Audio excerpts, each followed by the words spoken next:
하나님을 향한 아름다운 고백, 시편 필사를 통한 기도 배우기. 오늘은 시편 10편 하나님의 공의 실현 간구 기도가 되겠습니다. 하나님의 공의 실현 간구 기도는 비탄시에 속하는 부분이고요. 첫 번째는 하나님의 공의 실현을 호소하는 부분이 1절과 2절, 3절부터 11절까지는 악인들의 자세에 대한 탄식과 고발이 나옵니다. 그 다음에 12절부터 15절은 악인들에 대한 여호와께 응징을 간구하는 부분, 마지막은 여호와의 악인 심판에 대한 확신을 고백하는 장면이 나오겠습니다. 그럼 먼저 공의 실현 호소를 하는 장면 한번 보시도록 하겠습니다. 여호와여, 어찌하여 멀리 서시며 어찌하여 환난 때에 숨으시나이까. 하나님께서 숨으신다라는 표현을 썼죠. 그러니까 이거를 타을림이라 그러는데 이게 알람이라는 단어에서 파생된 단어입니다. 의도적으로 눈을 가리운다라는 것이죠. 하나님의 적극적인 개입, 그래서 도움을 지금 요청하는 장면이 시편 10편입니다. 그렇기 때문에 하나님의 적극적인 개입을 통해서 정의가 구현되기를 바라는 것이죠. 그러니까 이런 불의한 현실 앞에서 답답한 심정을 하나님 앞에 불의한 이런 현실을 고발하는 장면, 그런 고발하는 기도가 되겠습니다.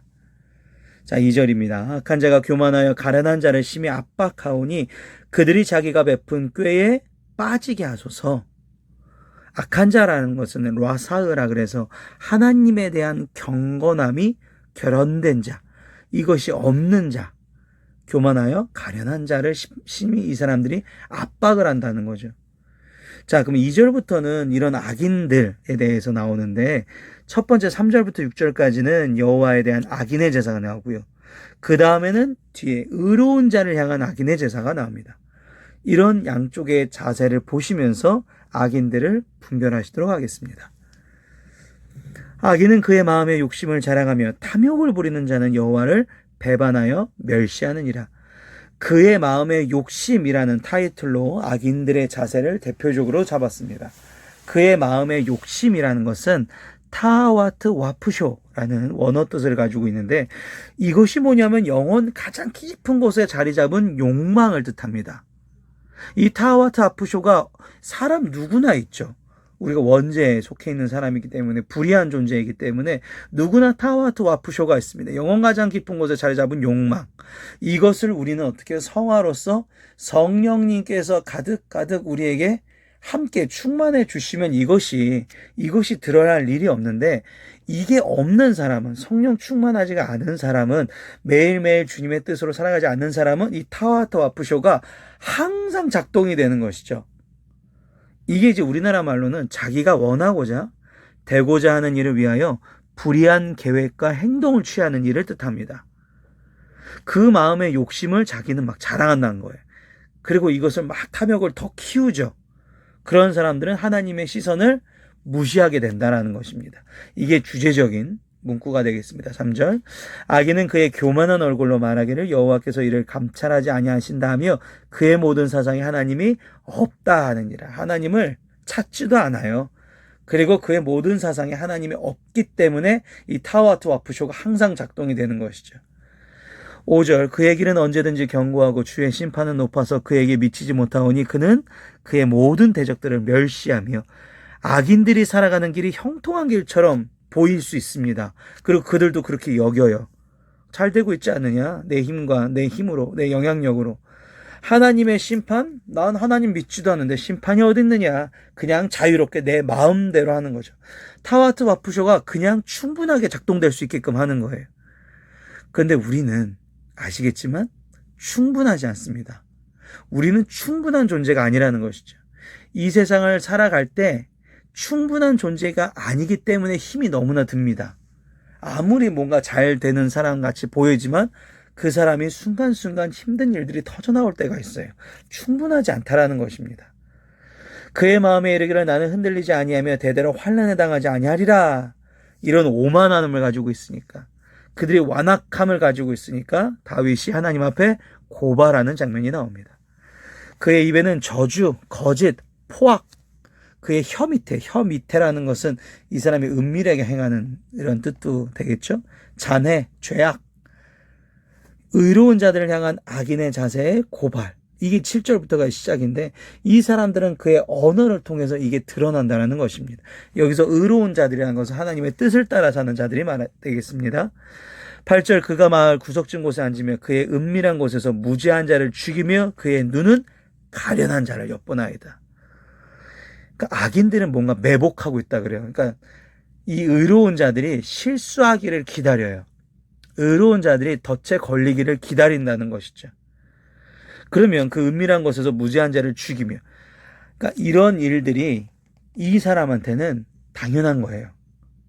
그러니까 하나님의 마음이 없는 사람은요, 하나님의 마음이 있는 사람을 공격하는 습성이 당연하게 있을 수밖에 없다는 것이죠. 그런 행동을 하게끔 계속 타와투아프쇼가 작동이 되는 것입니다. 그의 눈은 가련한 자를 엿보나이다는 일상생활이라는 거예요. 이 사람들의 일상생활. 계속 그렇게 될 수밖에 없을 것이다.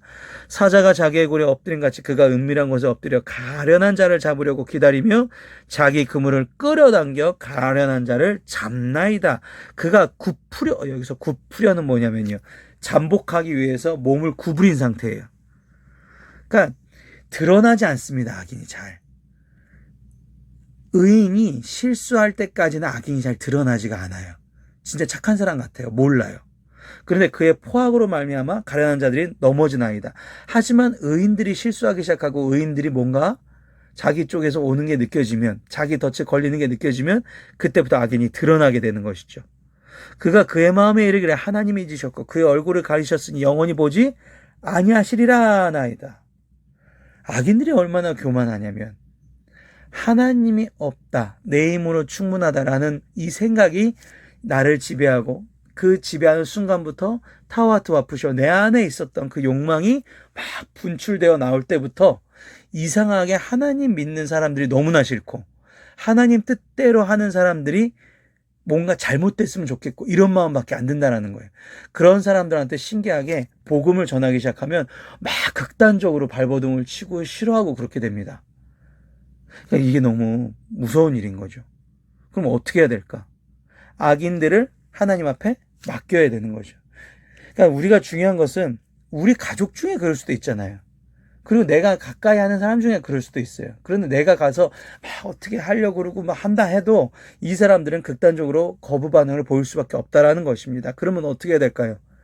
내가 기도의 끈을 놓지 않으면 된다는 거예요. 이 다윗이 지금 여기에 보면 하나님의 공의 실현을 간구하는 기도를 하고 있는데 이 간구하는 기도가 자기를 대적하는 사람들을 위해서 간구를 기도하는 장면이에요. 그런데 우리가 살아가다 보면 우리를 대적하는 사람들 뿐만 아니라 내 주변에서 하나님 뜻에 합당하지 못하게 살아가는 사람들이 너무나 많다라는 것이죠. 그렇다고 그런 사람들을 보면서 우리가 말로써 막 가서 너 안 믿으면 큰일 난다 나중에 이러면 더 거부 반응을 일으킬 수밖에 없는 거죠. 우리의 태도가 정의롭지 못하고 우리의 말들이 그들이 보기에는 더 안 좋아 보이기 때문에, 비성장속으로 보이기 때문에 그렇죠. 그러면 어떻게 해야 되는 것이냐? 우리는 실질적으로는 그 사람들은 어떻게 하라고 했죠? 하나님께서 내 몸같이 사랑을 하고, 그리고 그 사람들에 대한 기도는 어디서 해요? 하나님 앞에서 하는 것이죠. 그래서 우리가 보시면 하나님 앞에서 그들을 얘기하는 것이지, 우리가 그 사람들이 정말 잘못된 사람들에 가서 대놓고 잘못을 지적하면 안 된다는 사실입니다. 다윗도 실제로 그러지 않았지 않습니까? 그러니까 우리가 이것을 잊으면 안 되는 것이죠. 하나님 앞에서는 이렇게 그 사람들을 위해서 마치 저주하듯이 어떻게 보면 얘기할 수 있겠지만 이건 하나님 앞이고, 하나님은 다 아시기 때문에 그런 것이고, 그 사람들 앞에 가서는 우리가 그 사람들은 사랑으로 섬기는 것이죠. 그것이 하나님께서 우리에게 시키신 의무. 12절 보시죠. 여호와여 일어나옵소서, 하나님이여 손을 두옵소서, 가난한 자들을 잊지 마옵소서. 공의로운 개입을 정말 간절히 원하고 있는 거예요. 근데 일어나소서가 제가 지금 계속 반복하는 언어죠. 쿠마라는, 하나님께서 자리를 박차고 이제 일어나신다는 거죠. 직접적으로 개입하신다는 거죠. 그래서 하나님 뜻에 맞춰서 살아가는 사람들을 잊지 않아 주시옵소서. 어찌하여 악인이 하나님을 멸시하여 그의 마음에 이르기를 주는 감찰하지 아니하니까 하나이까. 하나님의 이름이 악인들에 의하여 모독당하고 있음을 알리면서 하나님께서 그들의 삶에 개입하시기를 원하는 거죠. 주는 재앙과 원한을 감찰하시고 주의 손으로 갚으려 하시오니 의로운 자가 주를 의지하나이다. 주는 벌써부터 고아를 도우시는 이시니다. 하나님께서 보고 계시기 때문에 공의로운 심판이 시행될 것이다. 악인의 팔을 꺾으소서. 악한 자의 악을 더 이상 찾아낼 수 없을 때까지 찾으소서. 악인들이 이 세상에서 왕처럼 보이는 왜곡된 현실은 정말 잠깐입니다. 근데 결국 실패하게 될 것입니다. 이거는 역사적인 사실을 통해서 보여줬다. 그게 이제 16절입니다. 여호와께서는 영원 무궁하도록 왕이시니 이방 나라들, 애굽이라든지 바벨론이든지 이런 이방 나라들이 주의 땅에서 멸망하였나이다. 하나님의 뜻에 합당하지 않은 사람은 언젠가 멸망할 수 있다라는 것이죠. 여호와여 주는 겸손한 자의 소원을 들으셨사오니 그들의 마음을 준비하시며 귀를 기울이셨소. 그러니까 그들의 마음을 준비하시며 그들의 마음을 준비하신다. 제가 너무 좋아하는 표현이거든요. 그들의 마음을 준비하신다. 그러니까 어떤 형태로든, 오타가 있네요. 어떤 형태로든 견고하게 하나님은 준비해 주신다. 그러니까 이 뜻을 세워주신다라는 것이죠. 기도의 응답이 현실로 다가오기 전에 미리 마음의 확신을 가져야 될 이유가 여기 있는 거예요. 분명히 하나님께서 이렇게 해주실 거야. 나는 그걸 알아. 그걸 믿어. 근데 이게 아직 안 이루어졌는데 마치 현실처럼, 제가 늘 기도식에 얘기하죠. 그렇게 해주셔서 감사합니다. 아직 안 이루어졌는데 해주실 줄 믿습니다. 바로 다음에 해주셔서 감사합니다. 아직 안 이루어졌는데 왜 그렇게 돼요? 어떤 형태로든 하나님께서는 견고하게 그 기도를 응답해 주실 걸 내가 믿기 때문에 확신하는 거죠. 그걸 두 글자로 감사라고 표현을 합니다. 그래서 감사할 수 있는 이유가 그거예요. 아직 내가 지금 상황이 이런데도 불구하고 감사할 수 있는 이유는 하나님께서 어떻게든지 해주실 걸 알기 때문에. 고아와 압제당한 자를 위하여 심판하사 세상에 속한 자가 다시는 위협하지 못하게 하시리이다. 악은 패망하고 정의가 승리한다. 이게 신정론의 정수거든요. 이것을 우리가 믿는 마음으로, 살아계신 하나님이 나와 함께 하신다는 믿는 마음으로 오늘도 살아가시고 하나님의 길에 들어서지 못한 자들을 위해서 기도하시는, 중보하시는 저와 여러분이 되시기를 바랍니다. 이 시간 마지막 기도입니다. 하나님의 계획하심이라는 제목으로 기도하시도록 하겠습니다. 하나님 아버지, 주님께서 모든 것을 주관하심을 믿습니다. 그 때문에 마음의 안정과 평안을 느끼게 하심을 감사드립니다. 요즘 세상이 너무나 통제할 수 없을 만큼 돌아가고 있습니다. 주님이 악인들의 행동이 일어나도록 허용하시는 이유를 이해하지 못하여 실망할 때가 있습니다. 제가 이해할 수 없다는 이유로 제가 좌절하지 않도록 도와주시옵소서. 땅과 하늘이 다 주님의 것이오니 주님께서 계획하신 것들이 다 실현될 줄 믿습니다. 주님과 주님의 자녀들을 대적하는 자들, 죄가 세상에 드러나게 하시옵고 주께서 제압하여 주시옵소서.